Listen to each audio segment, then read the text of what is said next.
Atëherë për të folur rreth zgjedhjeve në Maqedoni, kemi të ftuar sonde në studio zotin Albert Musliu, drejtor ekzekutiv i shoqatës për nismat demokratike në Maqedoni. Zoti Musliu, mirë se erdhët në studio. Mirëmëngjes. Atëherë, ne sapo dëgjuam komentet e zotërinjve kryetarët e partive shqiptare. A jeni dakord se zgjedhjet mund të zhvillohen në një klim pozitive këtë vit dhe është diçka e mirë që ju nuk i përkisni ndonjë partie politike, që ju mund të flisni pa patjetër se mund të zhvillohen, domethënë nuk ka qenë kontestuese se mund të zhvillohen që për viteve më pashme. Mund të them se ne zgjedhje shumë të mira kemi pasur në vitin 1990, ku qytetarët spaku kanë ditë më pak për procesin zgjedhor. Ju siç e pat në takimin e sotshëm ishte në ministresha e punëve të brendshme dhe ministri i jurisprudencës.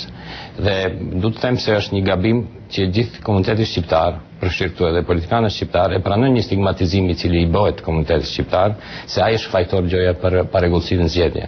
Për parregullsinë në zgjedhje mund të jenë fajtor disa shqiptar, ajo në ato militant partijak, ose sesion militant partijak, antarë partive ndryshme politike dhe sistemi i cili nuk i siguron zgjedhjet e lira dhe të drejta. Qeveria patjetër, është qeveria ajo e cila nuk mund të gjenë justifikim se disa njerëz bëjnë probleme gjatë procesit zgjedhor. Ai ka instrumentet e veta, ka mënyrën me cilën mund të siguron dhe është e obliguar të siguron zgjedhjet e lira.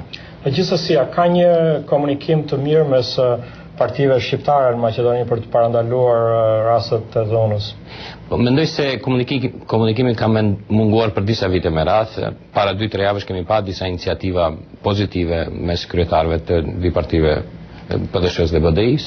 Kam bërë disa takime, uroj që ashtu takime të bëhen edhe me gjithë subjektet politike shqiptare, që tregohet prezenca e një vullneti pozitiv. Po prapë do të them, nuk duhet ta pranojnë fajin e përgjithësuar se ato kanë faj për zgjedhjet. Sigurisht që kanë faj.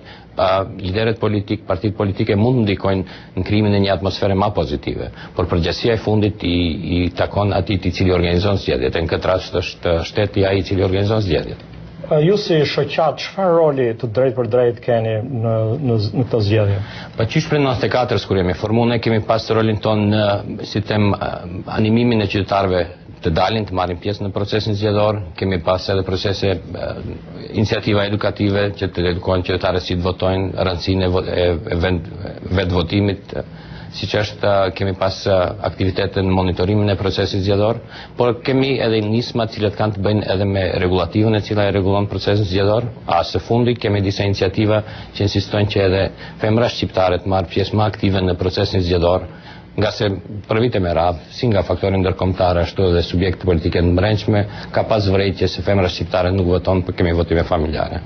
Ashtu që kemi dhënë kontributin tonë në atë lëmi. Natyrë shqiptarët në këto zgjedhje duket se janë më shumë të interesuar për zgjedhjet vendore se sa për zgjedhjen e presidentit. Duket se nuk ka shansi ndonjë nga partitë shqiptare të zgjedhet president, por sidoqoftë nga pikpamja taktike, si mund të ndikojnë dhe sa mund të ndikojnë shqiptarët dhe partitë e tyre në procesin e zgjedhjes presidentit? Patjetër, shqiptarët kanë shumë më shumë interes tani në zgjedhjet lokale. Është ma gjithë përfshirë, zgjedhjet lokale janë ma gjithë përfshirë, se jo vetëm për shkak të kryetarëve, për shkak të edhe të listave të këshilltarëve, domethënë një numër më i madh qytetarë është edhe direkt i angazhuar në procesin zgjedhor. Në procesin e zgjedhjes presidenciale shqiptarët kanë pas më pak interes, jo vetëm tani, po edhe në fazat e kaluara. Unë mendoj se rëndësia e shqiptarëve si votues gjatë zgjedhjeve presidenciale rritet me vetë balansimin e kandidatëve maqedonës, domethënë sa më afër që janë ato në raundin e dytë, aq më e vlefshëm është edhe vota shqiptare. Uroj që edhe nëse ndodh ashtu, unë do kisha uruar që në shqiptarët kalojnë në raundin e dytë dhe të fitojnë zgjedhje, po mendoj se ne jemi larg vetdijes amerikane. Po edhe nëse kalojnë në raundin e dytë, uroj që balanci të jetë sa më i afërt, që me qëllim që vota shqiptare të jetë sa më e rëndësishme, dhe në atë rast do kisha uruar që edhe politikanët shqiptarë prej asaj të nxjerrin dhe një përfitim për komunitetin shqiptar në Maqedoni, duke marrë parasysh rolin e presidentit si në politikën e jashtme ashtu dhe në politikën e sigurisë të brendshme. Zoti Musliu, është interesante të vëmëresë se në të kaluarën shqiptarët në zgjedhje i kanë kapërcyer linjat etnike dhe kanë votuar edhe për kandidatët e palës tjetër, kandidatët maqedonës. Por me sa duhet nuk ka ndodhur që maqedonasit votojnë për kandidatët shqiptarë. Është e vërtetë kjo, nëse po si shpjegohet? Është e vërtetë, ka pas bile disa debata si në sferat intelektuale, ashtu edhe në për media, është e mundshme që Maqedonë të votojnë dhe shqiptar.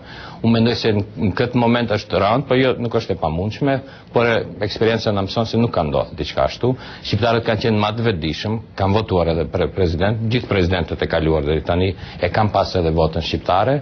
Po mendoj se është koha që edhe nëse kërkojmë votën shqiptare, në këtë moment do duhet dalin me një program i cili do t'i tërheq shqiptarët, se shqiptarët besoj se kanë kaluar fazën kur si një tuf janë orientu vetëm ku dikush u thot, po dhe duhet dalë presidenti i ardhshëm të prezantoj programin e vet, ku shqiptarët do ta gjenin interesin e vet dhe do t'japin votën. Dhe çështja e emrit të Maqedonisë, sa ka qenë e theksuar në këtë fushatë?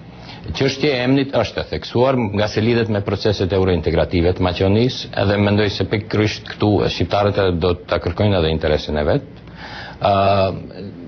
Por nuk kemi parë që shqiptarët të marrin pjesë drejt për drejt në negociata për çështjen e emrit. Është e vërtetë? Jo, kanë kërkuar, kemi pas kërkesa prej faktorit shqiptar, edhe fatkeqësisht deri tani është kërkuar që shqiptarët japin mbështetje në procesin e negociatave, të kenë përgjegjësi për gjithë rezultatet që do dalin prej negociatave, po mos kenë asnjë interes dhe influencë gjatë procesit negocimit. Shpresoj se do të inkuadrohen më aktiv, nga se vetë negociatat për emrin janë ato të cilat e përcaktojnë fatin e gjithë shtetit Maqedonisë, përfshirë këto edhe shqiptarët, dhe uroj që shqiptarët të marrin pjesë më aktive në atë. Dhe besoj se asnjë zgjedhje në të cilën shqiptarët nuk do të jenë të përfshirë, në mënyrë më aktive nuk do të jetë zgjedhje e qëndrueshme për të gjithë shtetin e Maqedonisë. Zotë Musliroj, faleminderit. Faleminderit.